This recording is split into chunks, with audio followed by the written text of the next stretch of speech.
Now look, I got 2 girls. They're both like 17, 19. Like I'm married. I'm a regular person. But man, when you tap into bro energy, when you get a bunch of like 17, 18-year-old boys yelling at the top of those, let's get go. You sound so much like a man that spent 7 years in college. Dude. He said bro energy is bro so energy? sick. Bro energy?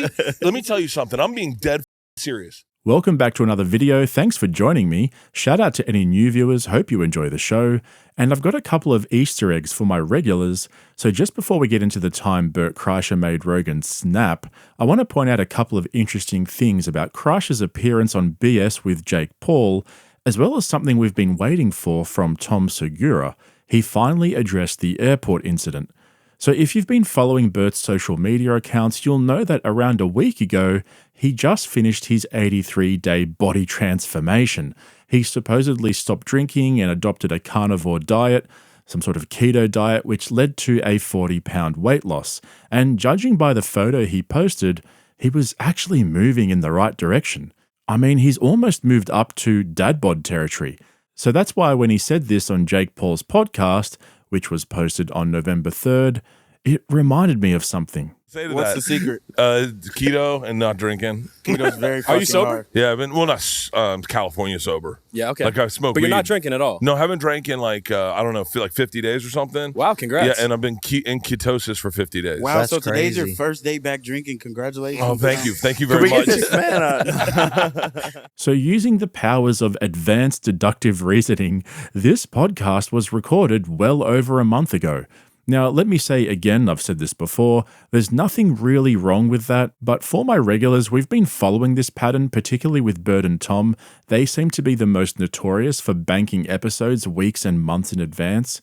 If you're wondering why I care about this so much, you should go and check out my recent video titled How Joe Rogan Ruined Podcasting, where I explain the significance of pre-recorded podcasts and so forth. Now, as for Tom Segura, we've all been waiting for him to mention the airport incident, and so on this week's episode of YMH, which dropped on November the 1st, Christina slipped up and said this. And also what I noticed, like just in the airports, like coming back from Vegas this week, 3 weeks ago, is the joys of conformity. So clearly, as part of the production of YMH podcasts, there's an open understanding between all of them that they shouldn't let it slip when they're actually recording the episodes. Again, this isn't always a problem. But I previously said when covering Tom Segura's airport meltdown that it would be a few weeks before we heard him say anything about it because of the delay in publishing their episodes. So finally we've made it up to the second week of October on their recording schedule. Our listeners know we're good people. Yeah. But any moment of it could be clipped up and there could be yeah. a cancellation or whatever. It's like, you talk about some dumb at American Airlines that's making you gate check your bag, and then people get all fired. I'm a good guy. You know what I mean? Yeah. But then people, But you listen, Yeah. you call out dumb when you see them. I fucking do. Yeah. Yeah. Stupid. So, There you have it, folks. It was fresh in his mind that week, and we only just got it now. Anyway, I'll have more to say about the Halloween special with Jimmy Carr in another video that I'm working on at the moment, so make sure you're subscribed to this channel so you don't miss it. Now that you're all up to date, let's get back on track with Bear versus Gorilla. I have to take hella melatonin just to fall asleep, and it still doesn't even work. I shake that shit off. But once I fall asleep, I'm like out. Yeah. I've been sleeping really good lately when I quit drinking. Well, not quit. I don't like that word. But like when I stop drinking, I sleep like crazy good. Are you an alcoholic? I don't know. Yeah. I don't know. I don't think so. But I don't, and I've had people assess me as not. I don't have a problem not drinking. I don't have a problem being sober. I like impulse. Yeah. Like I like the fun. You know, when during the pandemic, when all y'all started moving and everyone started doing, like Schultz moved down to Miami. I think you guys moved to Puerto Rico or whatever. Yeah.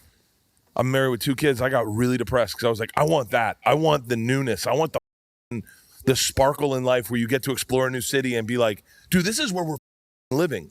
I love shots. I love when people are like out of nowhere when they're like, we should do shots. And you're like, shut the fuck up. Like I love the impulse of life. So I wouldn't say like I've seen alcoholism. Yeah. It's pretty sad when people have no control over it. It's rough to watch. I don't have that, but I don't got the other thing either. I don't have the Andrew Huberman can have 2 drinks a week thing. Yeah, I don't Yeah, believe yeah. in that. I don't get I that. don't believe in that balance. So this is classic delusional Bert, right? At this point, around a month ago, he was deep into his health binge, and it's clear how much he was missing his partying lifestyle. Just the look in his eyes is kind of crazy, and if you watch closely, like I clearly have, it becomes scary how passionate he is about that lifestyle. You can tell he really needs it to be happy. It's a defining characteristic of his personality. And this is one of the problems for Bert. He lives such a life of luxury and delusion that his views on where he sits on the food chain have become so warped. He makes claims about things he could never imagine being able to back up. But for some reason, he still seems to think that he has some kind of street cred because he was voted the biggest party animal at FSU 50 years ago, and apparently being a drunk menace in general gives him a free pass to act out. When was the last time you got your ass beat? By me. Never. By me. I've never gotten my beat. Sucks so bad. Have you ever been beaten up? No. Have you ever been beaten by up? my I got big brother. beat in a fight, Yeah, yeah. by my big brother. Yeah. No. Not Big Brother. That doesn't count. I'm talking go to the hospital. Another man took your manliness from you, and you woke up on a floor, and people looked at you with sad eyes, and they're like, "You were knocked out, man." That's and then crazy. it sucks. What happened? You got into a street fight? I've gotten into a lot of fights, dude. I talk When you're drunk. I thought there were times Rogan was going to punch me. Like I talk wild. I like it. That's what I love about you.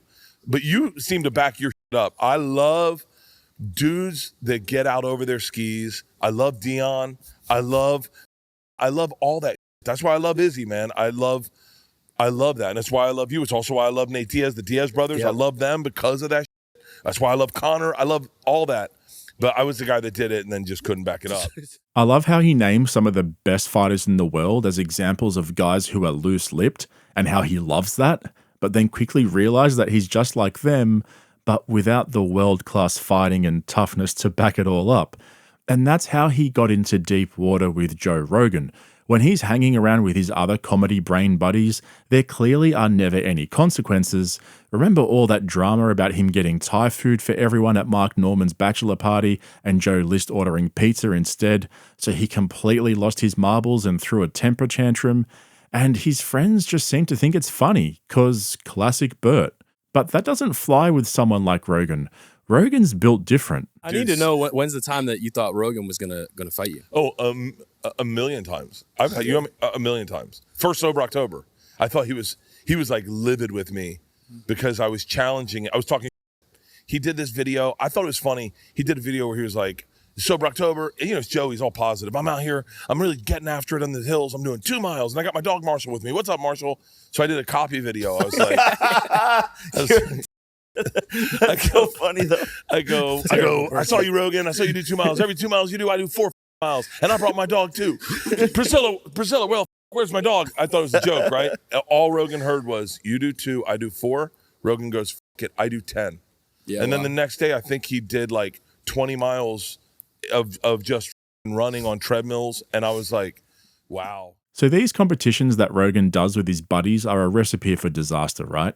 When you have someone like Bert in the group whose entire personality is based on being a 50-year-old frat boy, you can see how someone like Rogan would lose patience with him and go into beast mode. I mean, next to Bert, Rogan has the discipline of a monk, and that's why things flare up between them every year during Sober October. Rogan's a black belt in jiu-jitsu and in taekwondo with decades of martial arts experience behind him, not to mention he's pretty jacked for a midget. Must be all the AG1 he drinks. But Bert, on the other hand, he's a black belt in self-delusion. And then he stopped talking to me. And then Wow. he was like, and then he said, there's videos of like, he's like, yeah, I had to stop doing Sober October because of Bert. Like I would get in his, I don't know if I would get in his head. I don't want to say that, but you could definitely feel the energy. I have legit great shoulders, like great shoulders. Yeah. No, you don't. Joe, they're ripping through this shirt right now. Yeah, but you say things and you don't really mean it, right? Like when you say things and you know they're not true. He does mean it. He's kind of Joe, and I kind of mean it, which means he means it. But you say things you know aren't true. Like, you remember that one time you said he could do the splits? One time I said to him I could do a split. I've never been able to do a split. But I liked the look in his face when I said I could do it. And he goes, no, you can't. And I go, absolutely. You got to know that you can't do the splits. Like, why'd you say that? Because I thought I could pull it out. Same reason I said I could run a marathon with no training. But a marathon is like you can run 5 miles. I've seen you run 5 miles. Yeah. So just keep going. Like best the part idea of doing the splits is crazy. The best part of that story for me was when you did a split, and then you looked at me and you said, "Have you ever done a split?" And I said, "No."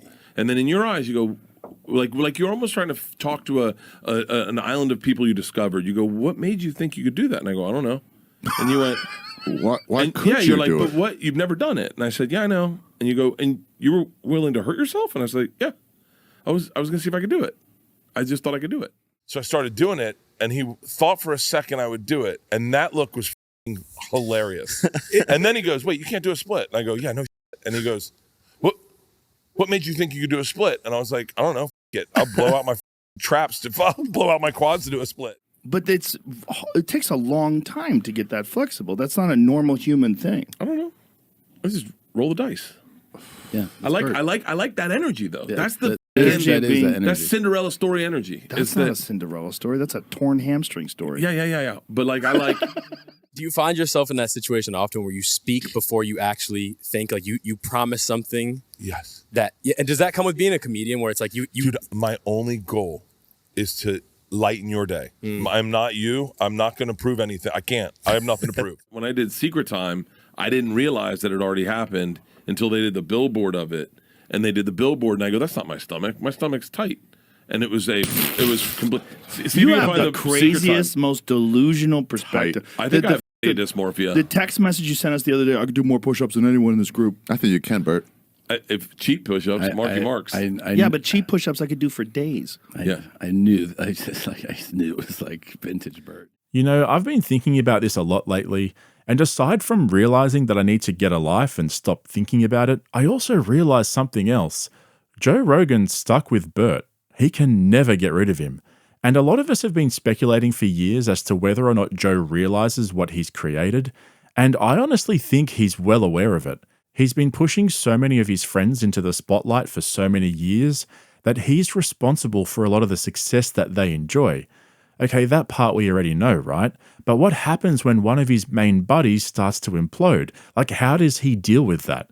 I mean, think about Brendan Schaub. How many times have you thought to yourself, why doesn't Joe just cut him off? Sure, they're friends and everything, but some of his pet projects just haven't worked out. Why does Joe keep putting these guys on his podcast regularly? And I think the answer is that he doesn't really have a choice. Think about it. If Rogan started ghosting his buddies, it would become a public feud for sure. Joe has way too big of a public profile to actually pull any punches anymore. Every single move he makes, everything he says is so highly scrutinized that he's basically trapped in his own little bubble. Sort of ironic, huh? It's almost like he's on autopilot. And I've noticed a few of you saying that exactly in the comments of a lot of my videos. Joe's changed, he's so censored now, he doesn't really push back on anything anymore, everything he says is centrist and safe. And I agree with you guys, he's so big now that he has to keep the machine moving, otherwise it'll result in severe embarrassment. Imagine Joe stopped having Bert on the podcast and Bupper too, maybe a couple of others like Brian Callen and Tony Hinchcliffe. Okay, this list could get long pretty quickly. So imagine he just started dropping off his hack friends who wouldn't have found success without him. The backlash would be way too much for him. Eventually they'd all start turning on him because he would be of no value to them anymore. I think Joe knows that. I think he knows he's become Papa Rogan, and that's why he has no choice but to put up with all of Bert's gasping and wheezing. Joe's in legacy mode. He's got the comedy club now. He recently said he isn't working on any comedy specials. I think he'll probably stop doing UFC commentary in the next couple of years as well. He views himself as the godfather of the comedy world that he's created, and there's no turning back now. His bet is made. So I think we're stuck with Bert Kreischer for good. Anyway, a few different things for you guys today. I hope you enjoyed this video. Drop a comment below and let me know what you think about all of this. Also, shout out to any new viewers. I hope you decided to subscribe at the end. And of course, a massive thank you to my regulars for always turning up for me. Love you guys. That's it from me. I'll catch all of you in the next one. Last night, me and my friends were looking for a movie on Amazon Prime, and The Machine, ironically, is in the top 10 popular. Yeah, and thank you. I watched it, and unfortunately, I fell asleep, but not because that's okay. I fell asleep during it too. I fell asleep too. It was really interesting, but I'm black.